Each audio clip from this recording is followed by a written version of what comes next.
Hello বন্ধুরা, আজ আমার বান্ধবী ললিতার বাড়িতে পুজো, তাই ও আমাকে 12টার সময় যেতে বলেছে আর এখানে বেজে গেছে 11টা 50। তাই আমি খুব তাড়াতাড়ি চাউ করে রেডি হয়ে নিলাম।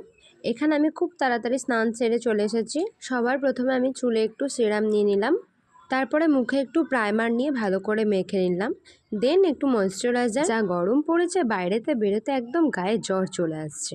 তারপরে চোখে একটু হালকা করে কাজল নিয়ে নিলাম, আইব্রো বর্ডারগুলো একটু করে নিয়ে নিলাম, দেন হালকা করে একটু লিপস্টিক লাগিয়ে নিলাম।